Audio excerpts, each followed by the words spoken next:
नमस्कार। अब आगे बात करते हैं ज्योग्राफी में, ज्योग्राफिकल थॉट में भौगोलिक विचारधाराओं के क्रम में बात करते हैं अरब भूगोलवेताओं की। अरब भूगोलवेताओं की बात करें, इन्होंने क्या योगदान दिया। देखें, 762 बगदाद की नींव पड़ी और जो बौद्धिक जगत का केंद्र बना। खलीफा हारू उल रशीद के संरक्षण में यहाँ बैतुल हिक्सा नामक अकादमी की स्थापना की गई। 1813 ईस्वी में खलीफा उल मामून ने बगदाद का शासन संभाला। खलीफा उल मामून ने संस्कृत में लिखे आर्यभट्ट और सूर्य सिद्धांत का अनुवाद अल खरीजामी ने किया। इन्होंने अल खरीजामी ने सिंध हिंद नामक पुस्तक की रचना की। गणितीय भूगोल में बात करें इनके संदर्भ में, तो गणितीय भूगोल में इन्होंने क्या क्या योगदान दिया इनके संदर्भ में बात करें तो ब्रह्मांड को, पृथ्वी को ब्रह्मांड का केंद्र माना। 7 ग्रह परिकल्पना की।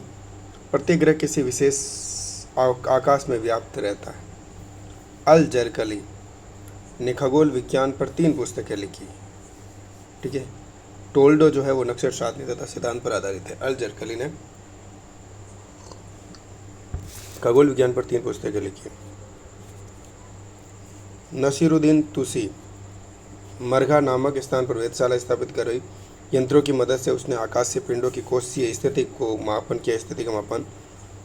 पृथ्वी की परिधि की बात करें, टोलमी की नकल की।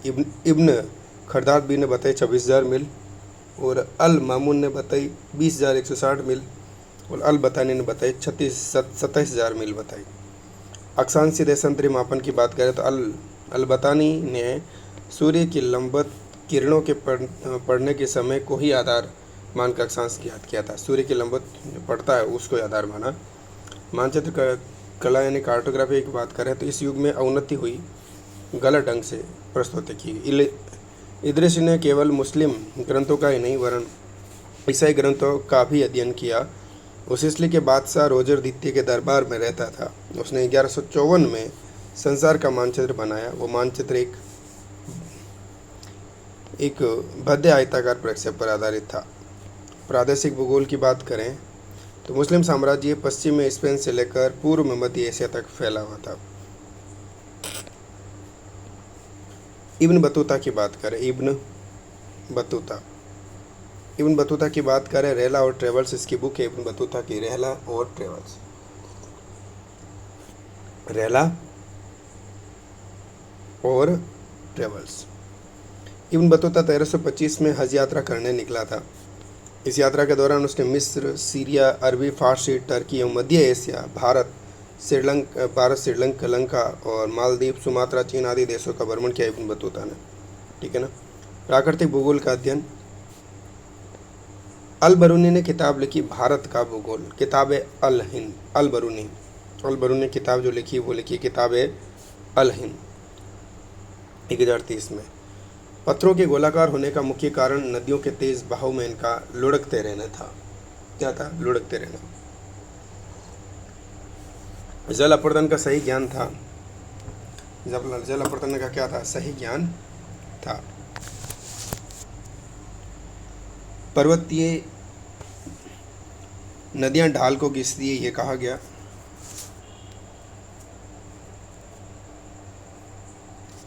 इस्विन अल सफ़ा ने बताया कि पर्वतों की उत्पत्ति नदियों द्वारा लाई गई तलछट के जमाव से होती है। इसको पृथ्वी के अक्षीय झुकाव का पता था। इसने कहा कि झुकाव के कारण ही मौसम परिवर्तन होते हैं। जलवायु विज्ञान।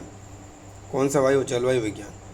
यूनानियों से ग्लोब को 5 जलवायु कटिबंध विभाजित किए जाने की रीति को अपनाया। उष्ण कटिबंधीय, 2 शीतोष्ण कटिबंधीय, 2 शीत कटिबंध दूरों के निकट। अल मसूदी ने भारत की ओर चलने वाली मानसूनी हवाओं को उनसे होने वाली वर्षा का अध्ययन किया। अल मुक़द्दसी ने पृथ्वी को 14 जलवायु खंडों में अल मुक़द्दसी ने विश्व को, पृथ्वी को जो है 14 जलवायु खंडों में विभाजित किया। इदरीसी ने पृथ्वी को 7 जलवायु खंडों में विभाजित किया। मानव भूगोल संबंधी विवेचन की बात करें तो इब्न खालदून, अल बरूनी, अल मसूदी। इसमें से इब्न खालदून की बात करें, इब्न खालदून के अनुसार उष्ण जलवायु के निवासी क्रोधी, भावप्रवण, कामुक होते हैं, अर्थात इनका झुकाव अलड़ता की ओर अधिक होता है। इसमें सजीवता का अभाव पाया जाता है। जो लोग ठंडी जलवायु प्रदेशों में निवास करते हैं भाव शून्य, स्तरमती, निरुत्साही और अद्वितीय वाहन होते हैं। समशीतोष्ण जलवायु वाले लोग बुद्धिमान होते हैं। महासागरों के ज्ञान की बात करें, महासागरों का ज्ञान, अल मसूदी जिसने कैस्पियन सागर में नौ संचालन किया था ने दीर्घ और लघु ज्वार अंकित किया था। अल बरूनी ने पुस्तक किताब अल हिंद में लिखा कि भारतीयों को ये विश्वास है कि ज्वार का संबंध किससे? ज्वार का संबंध चंद्रमा से। जीव भूगोल संबंधी सिद्धांत, अल मसूदी ने बताया कि जलवायु का प्रभाव लोगों के रहन सहन पर ही नहीं पड़ता बल्कि वनस्पति पर भी पड़ता है। सुलेमान ने भारत और चीन की यात्रा करी। सुलेमान ने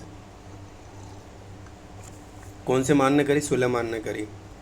खुर्दा दबी ने मार्ग और देश नामक पुस्तक लिखी। मार्ग और देश किसकी? खुर्दा दबी जो बुक है वो मार्ग और देश है। अल याकूबी नगरों का भूगोल पुस्तक लिखी। नगरों का भूगोल किसकी है? अल याकूबी। नगरों का भूगोल अल याकूबी। अल बल्खी की बात करें, अल बल्खी जलवायु का रूपांकन में मानचित्रों सहित खुरसान की जलवायु का वर्णन किया। अल इस्तावरी, कौन सा वरी? अल इस्तावरी। अल इस्तावरी की बात करें, विभिन्न देशों के मार्गों, उनके प्रमुख नगरों और वहाँ की भौतिक दशाओं, मानव के आर्थिक व्यवसायों का वर्णन किया है। इब्न हाकल 943 से 977 के बीच की यात्राएं कर भौगोलिक विवरण प्रस्तुत करने का इन्होंने प्रयास किया। अल मुक़द्दस जलवायु का ज्ञान। अल बकरी मार्गों और राज्यों। अल मसूदी सोने के चारागाह और जवाहरात की खानों की बात करी। अल इदरसी ने विश्व भूगोल लिखा। अब उसके बाद तारिक उल हिंद या भारत का भूगोल, अल बरूनी की बुक है ना, अल बरूनी के। अल कानून अल मसूदी खनिज एवं बहुमूल्य सेल अष्टाध्यायी का अरबी फारसी में अरबी भाषा में अनुवाद करने वाले। अल बल्खी किताब उल अस्काल प्रथम जलवायु मानचित्र। इब्न सीना और अरब के पिता कहा जाता है, अब इब्न सीना को अरब का पिता। अल मसूदी प्रतिगोले बताया, इन्होंने पूर्व के 7 समुद्रों के नाम बताए। पर्शियन समूह, लारेवी समूह, हरकंस का समूह, कालाबार का समुद्र, किनके? पूर्व के 7 समुद्रों के। कैंड्रेज का समुद्र और सैम्प्र समुद्र, सेंजी समुद्र। इब्न हकल मार्ग और साम्राज्य की book, a book of routes and rules realism, ये आपके इब्न हकल की बुक। मार्गो व साम्राज्य की बुक पुस्तक है। अल बरूनी अबुल रेहान मोहम्मद असली नाम। किताब अल हिंद जिसमें भारतीय कृषि उस पर मानसून का प्रभाव और भारत की प्रमुख खनिजों का वर्णन किया। प्रमुख नदियों का वर्णन, ठीक है, प्रमुख नदियों का। किताब अल हिंद अल बरूनी। इब्न बतूता, कौन सा? Battuta, Ibn Battuta. अफ्रीका में भूमध्य रेखा के समीप की जलवायु समशीतोष्ण कटिबंध की जलवायु की अपेक्षा कम गर्म थी। इब्न खाल्दून, कौन सा खाल्दून? इब्न खाल्दून मुकदिया लिखी इसने। उत्तरी गोलार्ध दक्षिण गोलार्ध की अपेक्षा अधिक घना है। उत्तरी गोलार्ध दक्षिण गोलार्ध की अपेक्षा अधिक घना है कहा। इब्न खाल्दून प्रथम भूगोलवेत्ता थे जिन्होंने मानव वातावरण के संबंधों पर वैज्ञानिक दृष्टि से प्रकाश डाला। अल इदरिसी अबू अब्द अल्लाह मोहम्मद अल इदरसी, ठीक है, था। और इसका नाम मनोरंजन पुस्तक के लिए जो संसार की यात्रा करना चाहता था, मनोरंजन पुस्तक थी इनकी। उनका विचार था कि दक्षिण गोलार्ध अधिक गर्म होने के कारण विरल बसा हुआ। इदरसी ने विश्व मानचित्र का निर्माण किया और पूर्ववर्ती मानचित्र की अपेक्षा अधिक शुद्ध था। नमस्कार।